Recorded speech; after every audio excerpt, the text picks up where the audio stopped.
warahmatullahi wabarakatuh. Bagaimana kabarnya Anda semua? Alhamdulillah, semoga kita senantiasa diberikan kesehatan oleh Allah Subhanahu wa taala. Nah, untuk memulai kegiatan pembelajaran kita hari ini, marilah kita buka dengan mengucapkan basmalah. Bismillahirrahmanirrahim. Dan Ibu minta perwakilan Ananda untuk memimpin membacakan ayat suci Al-Quran. Ayo, siapa yang mau? Ya, silahkan Ananda. Shadaqallahul azim. Baiklah Ananda, Ibu akan mencek kehadiran Ananda terlebih dahulu. Ada yang tidak hadir? Alhamdulillah semuanya hadir ya. Nah, Ananda semua, terlebih dahulu Ibu ingin bertanya nih. Apa sih tujuan Ananda mengerjakan kegiatan hari ini? Dari Ananda bangun, bersiap-siap, berangkat, duduk, terus mengikuti perintah Ibu gitu ya, sehingga membatasi apa yang ingin Anda kerjakan. Sedangkan di rumah Anda bebas melakukan apapun yang ingin Ananda mau gitu ya. Terus apa tujuan Ananda gitu? Ya, yaitunya Ananda semua sedang menuntut ilmu. Bahwasanya ilmu yang akan kita peroleh itu akan sangatlah banyak manfaatnya kepada kita. Dari pahalanya nih, pahala dari yang akan kita dapatkan yaitu setara dengan orang yang berjihad, bahkan lebih dari orang yang berjihad lagi.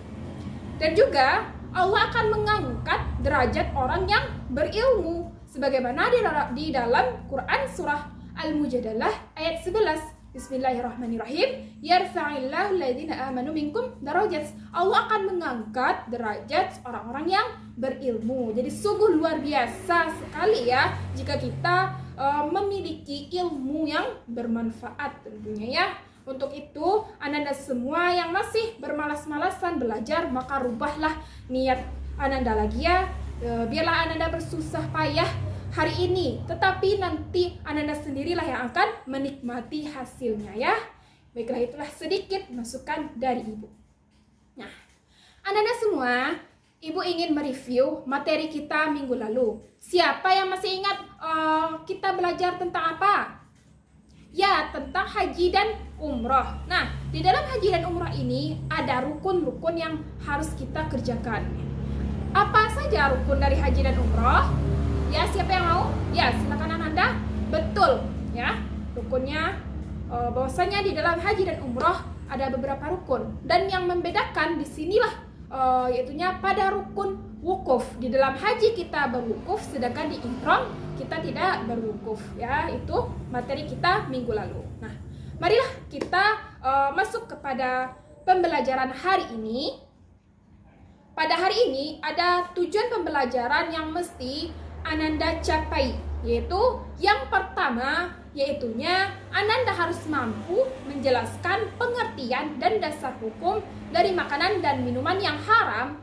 Yang kedua, Ananda harus mampu mengidentifikasi jenis-jenis makanan dan minuman yang haram. Dan yang ketiga, Ananda harus mampu mengungkapkan makanan dan minuman yang halal dan haram dari aspek kesehatan, sosial, dan ekonomi. Nah, Ibu akan terlebih dahulu memperlihatkan kepada Ananda sebuah video. Jadi silahkan disimak dan perhatikan lebih baik sehingga Ananda mampu mengeluarkan pendapat menurut pemikiran Ananda sendiri. Dan setelah itu Ibu akan meminta Ananda untuk mengajukan pendapat Ananda tersebut. Silahkan disimak dengan baik.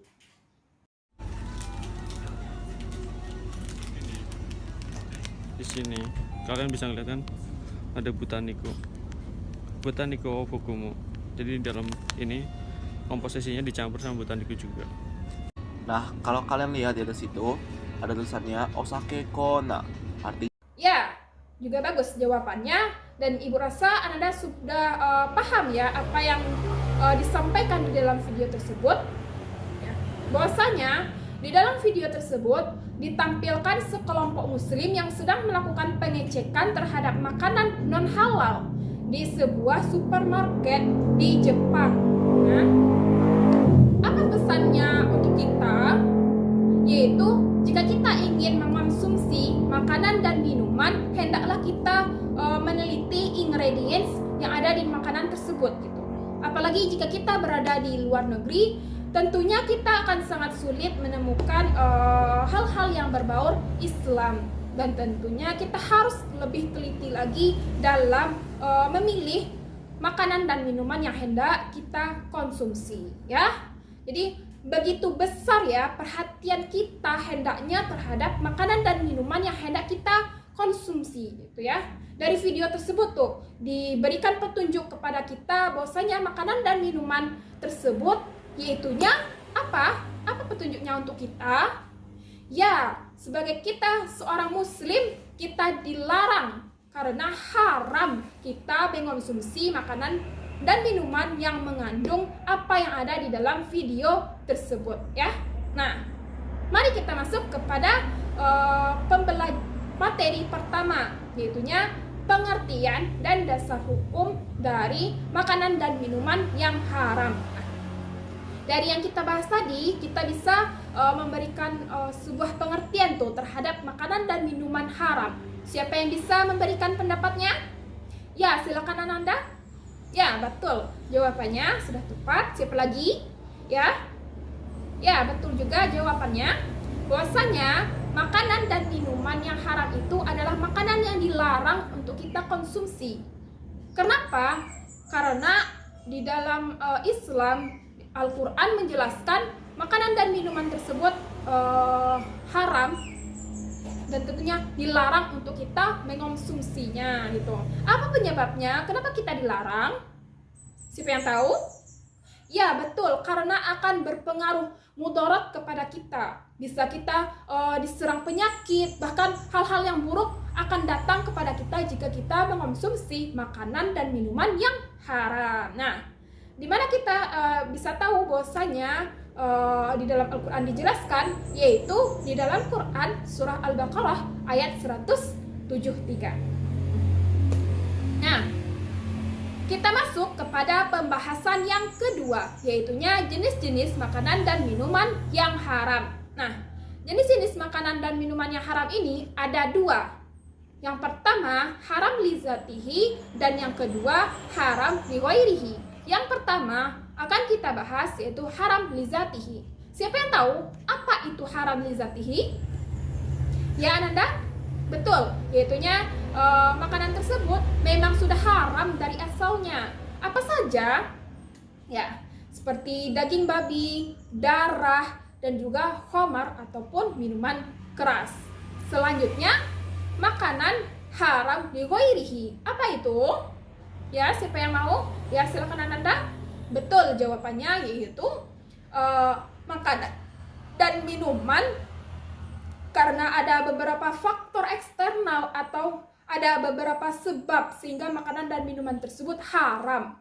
Apa saja yang termasuk kepada haram li ghairihi ini? Siapa yang tahu? Angkat tangan. Ya, Ananda.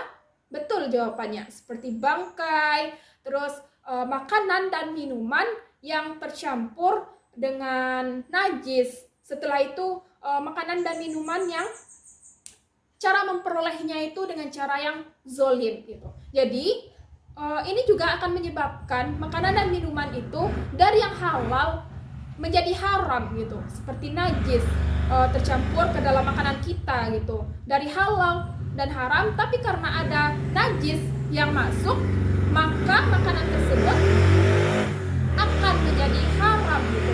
Dan juga cara kita memperoleh pun akan berpengaruh terhadap makanan tersebut. Jika kita memperolehnya dengan cara kita mencuri makanan tersebut, maka makanan tersebut akan menjadi haram kita mengonsumsinya, ya. Itulah yang pembahasan kedua. Dan selanjutnya kita masuk ke pembahasan yang ketiga, yaitunya makanan dan minuman yang halal dan haram dari aspek kesehatan, sosial, dan ekonomi, ya. Nah, itu berarti makanan dan minuman yang halal dan haram ini jika kita konsumsi akan berpengaruh kepada kehidupan kita, baik itu aspek kesehatan, aspek sosial, maupun aspek ekonomi. Nah, Ibu bertanya terlebih dahulu nih, siapa yang tahu kenapa akan berpengaruh kepada baik itu aspek kesehatan, sosial, dan ekonomi. Siapa yang bisa memberikan pendapatnya? Ya, silakan Ananda. Betul jawabannya, ya. Bahwasanya kita lihat dari aspek kesehatan, yaitu jika kita mengonsumsi makanan yang halal dan haram akan berpengaruh kepada kesehatan. Jika kita makanannya halal, tentunya akan baik kepada kesehatan kita.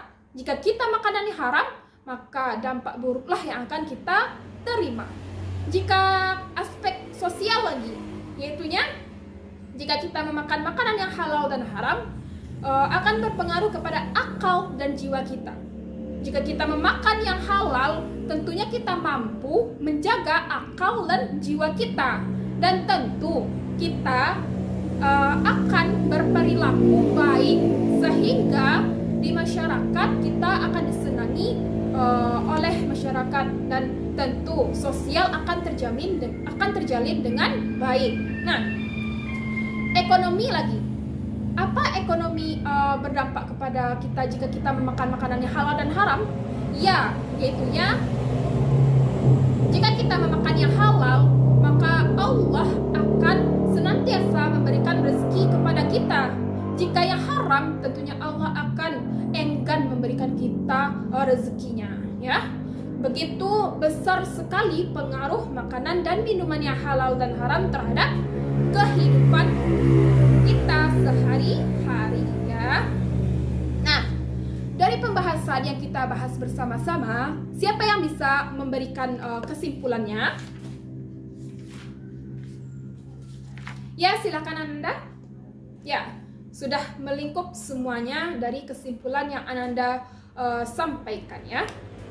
Bahwasanya di dalam kita hidup ini terdapat makanan dan minuman yang haram, dan tentu haram tersebut karena ada ayat Al-Quran yang menjelaskan, maka kita dilarang untuk mengonsumsinya, ya. Nah, baiklah Ananda, masih adakah pertanyaan? Jika tidak, Ibu akan memberikan Ananda beberapa soal, ya. Silakan ditulis di buku Ananda masing-masing dan kerjakan. Nanti dikumpul di meja Ibu, ya, di ruangan Ibu. Yang pertama, kenapa ada larangan dalam mengonsumsi makanan dan minuman? Yang kedua, apa yang menyebabkan makanan itu haram? Dan yang ketiga, apa pengaruh mengonsumsi makanan dan minuman terhadap kehidupan kita? Ya, silakan dikerjakan baik-baik. Nah, Ananda, untuk minggu depan kita akan masuk pada materi yang tidak akan jauh dengan materi kita hari ini, masih menjelaskan tentang makanan dan minuman yang halal dan haram. Ya. Baiklah Ananda, kita tutup pembelajaran kita hari ini, dan insya Allah kita sambung minggu depan. Dan Ananda jangan lupa belajar di rumah berkaitan dengan minggu lalu, dan tugasnya dikerjakan dengan baik, ya. Baiklah Ananda, Ibu tutup pembelajaran kita hari ini dengan mengucapkan Alhamdulillah Rabbil Alamin, dan doa kafaratul majelis. Subhanakallahumma wa bihamdika asyhadu an la ilaha illa anta astaghfiruka wa atubu ilaih. Ibu akhiri dengan mengucapkan Assalamualaikum warahmatullahi wabarakatuh.